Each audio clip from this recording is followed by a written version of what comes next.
It wasn't my intention to hurt anybody that day. It is a wake-up call. The driver of an ambulance that crashed early Friday morning on the way back from the hospital speaks to News Center about what happened and what he thinks needs to change. Good evening, everyone. I'm Amanda Hill. And I'm Lee Goldberg. Paul Radigan has been an emergency responder for about 10 years now. He works for a private ambulance service, but also works rescue in a few other local municipalities. That's actually pretty common in the EMS industry. Many paramedics, even firefighters, have full-time jobs in one town, then pick up per diem shifts in other towns. So 24-hour shifts per week allows for that freedom, but as we will learn in a moment, those part-time shifts are available because there just aren't enough paramedics to go around. So Radigan fell asleep behind the wheel of the ambulance he was driving. Just 2 days earlier, a Fort Kent ambulance hit a utility pole and rolled over in Masardis.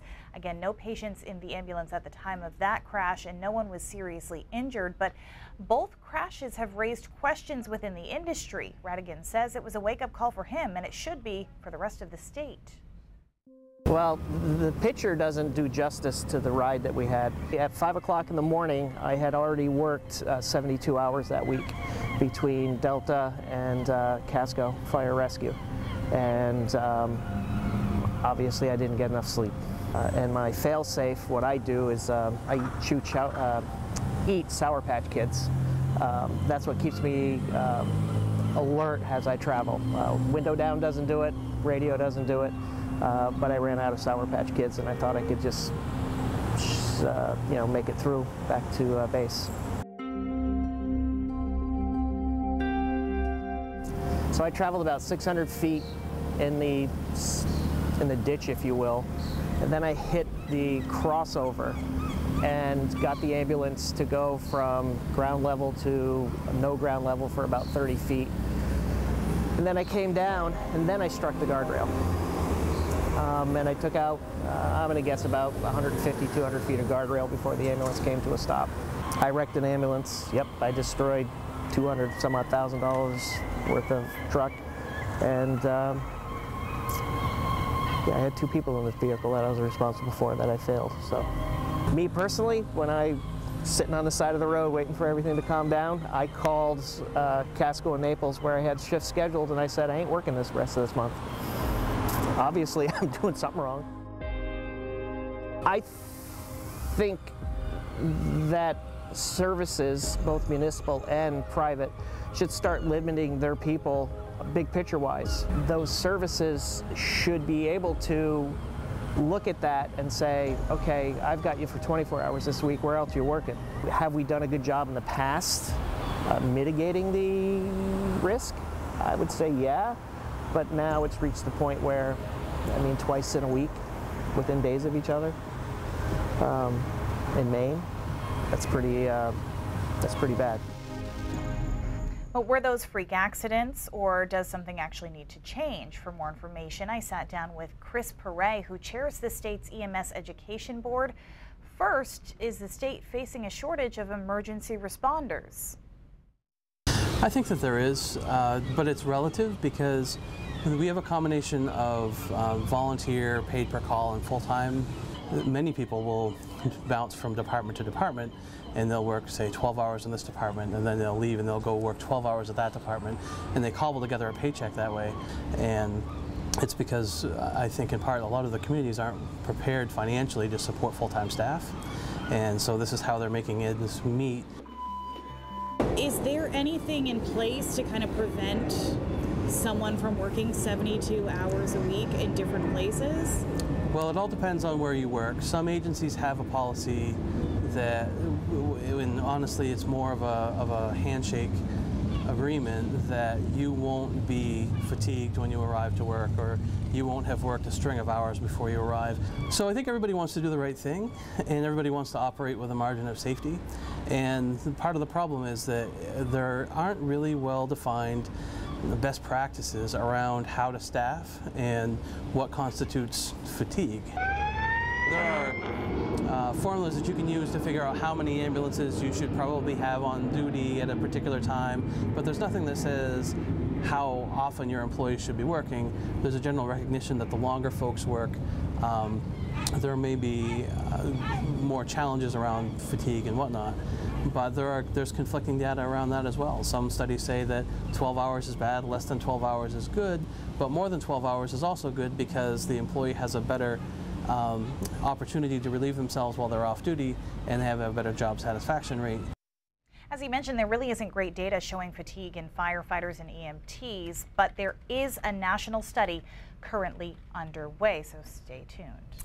After serving 9 years in prison, O.J. Simpson is getting a chance at freedom. Simpson has a parole hearing tomorrow and could be released. He's been serving time for robbing 2 sports memorabilia dealers. Aside from his athletic achievements, Simpson is most famous for going on trial and being acquitted of killing his ex-wife Nicole Brown and her friend Ron Goldman. Earlier today, I caught up with F. Lee Bailey. He was part of Simpson's defense team in that case, and he lives in Maine now. As far as the parole, he meets every single criteria I've ever heard of. He has no criminal record other than this, unless you count being acquitted. He's been a model prisoner. He's never gotten in trouble. He's never given anybody any guff. O.J. is kind of a politician in a way.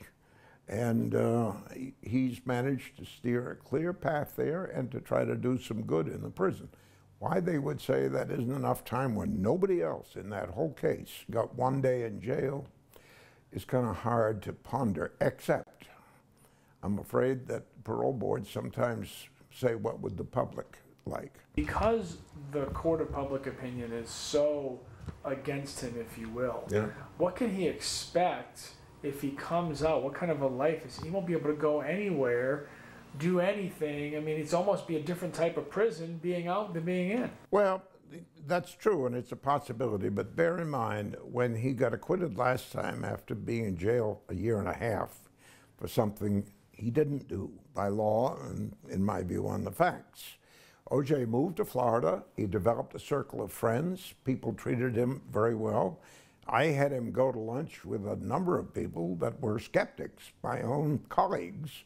And at the end of the lunch, they'd always invite him home to dinner. So you have to get the idea that the man has some social skills. He's a very polite man and, believe it or not, a pretty gentle one.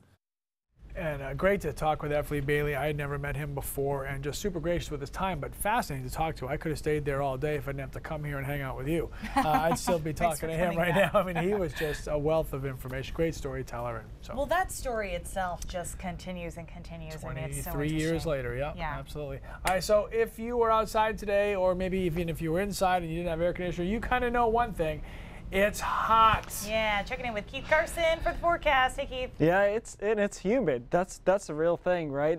Today's high temperatures: 80 in Portland, 88 in Sanford, 87 in Freiburg. As I thought, we didn't quite get to 90 in Maine, but we were in the vicinity. 78 in Bar Harbor, a little bit warmer than I would have thought. Look at these dew points, though. 73 in Sanford, 73 in Portsmouth. That is extremely humid air.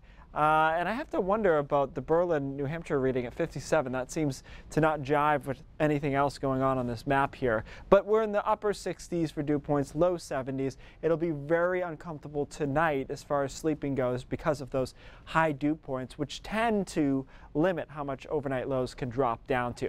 We were sunny pretty much through and through. Now clouds starting to move into the mountains and a few showers getting in there as well. Most of the precipitation is in Canada, and it will continue to move towards the mountains and just break up later on tonight with just isolated showers over northern and northwestern parts of the state. Here are your overnight low temperatures. Again, typically when you have high dew points, you have relatively high overnight lows. These will occur sometime tomorrow morning around 5 or 6 in the morning, which means for a lot of the state, guys, we'll spend the overnight in the 70s. It'll be that kind of sticky 70s as well. Oh, yay. Thanks, Keith. Always good to see him, isn't it? All right, coming up on News Center now, out more than $10,000 while searching for an apartment. And then right there, I just started crying because I knew it was fake. We'll meet a woman who says she was victim in an elaborate scam to find a place to live right after the break. right, check out this video. Ryan Walker of Kennebunk was tuna fishing off the coast of Saco when he saw a whale get up close and personal.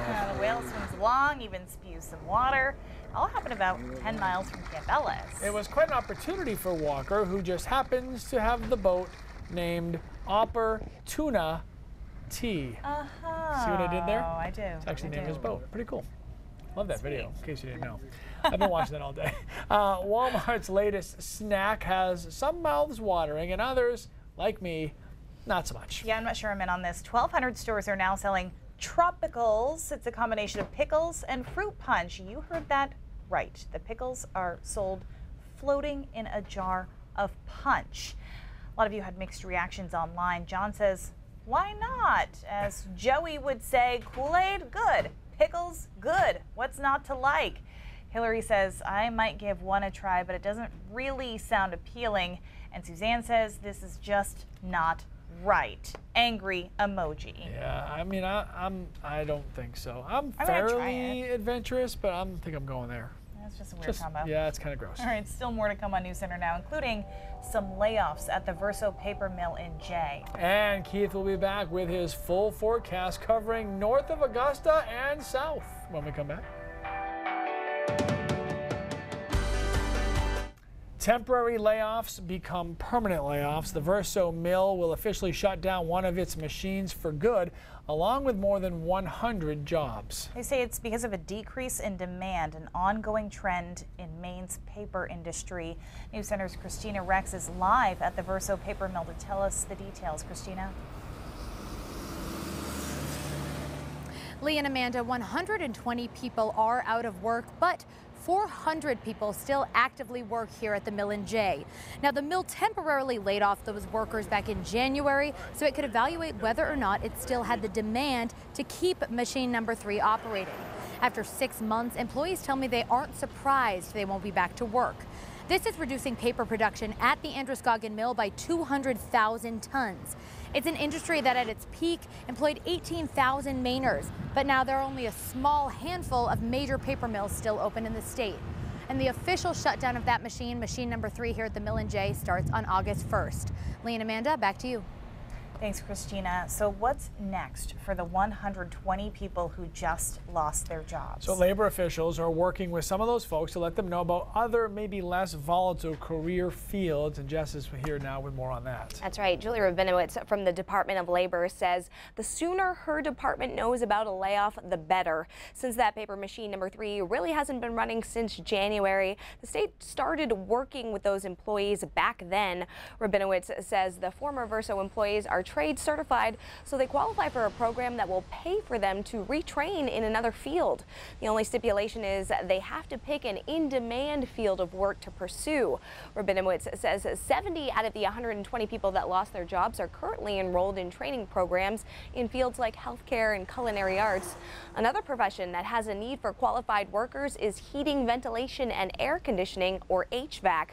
Maine Energy Marketers Association in Brunswick is a nonprofit trade association that offers a 6-week HVAC course at its training facility. They've already trained former mill workers, and they're happy to train more. We've had people from Bath Iron Works, from Verso Paper, from many different fields that have disappeared. This 450-hour intensive course aims to give you the tools you need to get an HVAC job. The nonprofit training facility boasts a 95% placement rate, and officials say the need is only growing. People are starting to retire that are in their 60s, and there's a lot of them. It's an option they say has worked out for other former paper mill employees who have taken advantage of the retraining programs offered by the state. Madison was the last one. We actually went, the transition team, with the state folks. I said, look, this is an opportunity. It's not necessarily for everybody, but come take a look at what we do. I think we got about 8 or 9 people from that program. Switching careers can be challenging, but those who are willing to get their hands dirty here are learning skills that trainers say will be useful for decades to come. We're expanding different offerings that we have in the school, making sure we have an eye on the future as well, so that when you come here, you have something you can do for the next 30 years. Those I spoke with while at Maine Energy Marketers say commercial driving is also booming right now for those who would rather be on the road. Department of Labor officials say if you're concerned that you are at risk of a layoff, you should contact your local career center as soon as possible because there are time limits on the programs that are available to you. Yeah, and a lot of people weighing in on Facebook just with some suggestions, hey, we're looking for this, we're looking for that. So if you are one of the people who has lost your job, jump onto our Facebook feed because a lot of people suggesting maybe some future jobs for you guys. So thanks for your comments, by the way. All right, the apartment supply can be scarce in some big cities in Maine. Yeah, but an apartment search in Lewiston went way beyond usual interactions like sending money or talking through text or online. News Center's Chris Costa is live in Lewiston. Now, Chris, multiple people are saying that the man has met them in person and then he took their money. Yeah, Lee and Amanda, 2 different people at least say they met a man who claims to be a landlord in one of the apartments in that building right there. They both said that he showed them the apartment, had them sign what appeared to be leases, and then took their money. But they never got the keys. Ooh. Heather Coulombe and her 4 kids are at risk of becoming homeless. He's so goofy. She needs to be out of her current apartment in 10 days. And found a new one in Lewiston, listed on the website Trulia. As soon as I got to the apartment, I called the police. Heather says she met with a man named Nate Poulin at this apartment on Main Street. But I saw the apartment, I met the guy, I met the tenant that was living there. So I thought it was all legit. Meet me there around 5:30. She signed what appeared to be a lease and handed over $1,100 in cash. I thought that I was going to show up to the apartment and get the key and I could start cleaning it out. The next morning, when she went to meet Poulin for the keys, she saw another man who said he had rented the apartment. He's like, I'm looking for him too. And right there, I could tell something was wrong. We tried calling Poulin. Hi, is this Nate? But he hung up. Hello, is this Nate? We followed up with another call and a text. Still no answer. Unfortunately, it happens all too often. And now, Lewiston police are investigating. We do have a suspect. People are often eager to make money however they can make money. So they become brazen. They actually educate themselves on how to dupe people, if you will. They say people try to take advantage of others in this tight rental market. I only have 10 days to find somewhere, so that was all my money. Even if I do find another apartment, I don't have the money to move in now.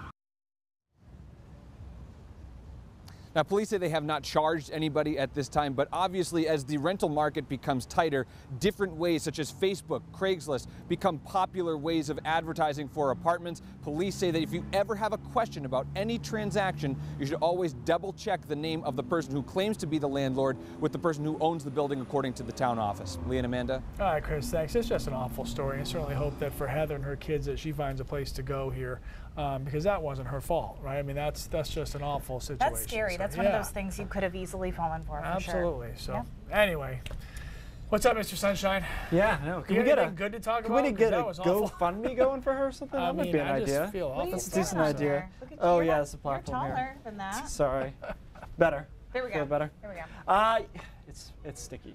Yeah. Really sticky out there. That's the main gist of it. I said yesterday, kind of that Louisiana kind of air in here. 73. Yeah, Georgia. See, I specifically didn't mention Georgia because of your actions, because of your attitude. 73 is the dew point in Sanford right now, 71 in Lewiston. It's really sticky. The only exception to that is up around Caribou where it's 61, which is a little bit humid, but not too crazy. A couple of showers moving in now into Aroostook County specifically and through Oxford County as well. Most of these are light and a lot of them are going to die out before they actually get all the way to the coastline through the evening tonight, and even really before they get to the interior. There's just not a lot of moisture with this little system moving through. So just be aware there could be a scattered shower, but most of them won't get to most locations across the interior and coastline. And then tomorrow is just another hot day. In fact, we have a little bit more sunshine and we get into the upper 80s. We could touch 90 in a place like Freiburg tomorrow afternoon. Sanford has a chance. Concord is probably a lock for 90. And Portland will be a little bit warmer than it was today. Down east, staying in the mid and upper 70s. A few showers and thunderstorms Thursday night, early Friday morning, and then back to the heat once again. And I think that actually Friday along the coastline is the warmest day of this stretch because for once we're not fighting any kind of sea breeze. It will be a west wind, and that west wind has a tendency to warm us up. So these are Friday's highs as I see it. I think we'll be in the mid-80s, upper 80s along the coastline over southern coastal Maine. Even notorious cool spots like Bar Harbor and Rockland will be 81 to 85, which is pretty warm for them. Obviously, if you live there, you're aware of that. Days over 85 are rarefied across that part of the state, and it's all about that west wind Friday afternoon through Friday night that fights back a naturally occurring sea breeze. Temperatures will cool down. If you don't like this, we'll start to cool down on Monday, Tuesday, and in through Wednesday, and it will be relatively drastic when you look at it here as compared to average. We're going to be well above average the next few days, and then high temperatures, highs in the 60s. Monday and Tuesday, keeping us on our toes as per usual here. Showers move in. I don't like Monday and Tuesday. I don't think they're very nice days. I think it's much cooler than average, and it's showery as well. But in between, the weekend looks good for both the Clam Festival and whatever it is that Lee does with himself on Sunday. That's also going to be derby. Come on, pretty nice there. Thank you for that, though. Isn't it a diaper derby every day at your house? Isn't that how it goes? It's a constant race, but it's a race fair. of one right now. That's fair. More importantly, though, Rob Nesbitt and I, defeating champions here. We are defending. I was going to let her go with that. Defending champions. I just love how she said she's more important than cute little babies. Whatever. I am. We have a story about babies next. Brain drops. We'll be right back. All right, today's brain drops. I'm going to put two topics on top of each other that are just going to be awesome: global warming and childbirth. So, wow. A recent study came out. This is not new data necessarily, but it's refined data about what each of these carbon footprints are in the atmosphere for global warming. So if you go car-free, you save 2.4 cubic tons of CO2 per year. Okay, let's go on to the next one here. You save 1.6 cubic tons if you don't take a round-trip transatlantic flight. Okay. But here's the interesting part. If you don't have a baby, you save 58.6 cubic tons a year, which is roughly the equivalent of 36 transatlantic round-trip flights. For one baby or one person? One baby human? per year. All right. And that face is not helping this case. Your carbon footprint is Lee's carbon pretty large footprint is here. tremendous. Here's right the now. beauty of it. Tremendous. Between the three of us, we have 6 children. 2, 2, 2. That's true. We are right on average. If you do it that way, if we don't have kids, 6 divided You and by I just have to 3. keep it at 0. That's the best math Lee has ever done on this show. 5:30 starts now.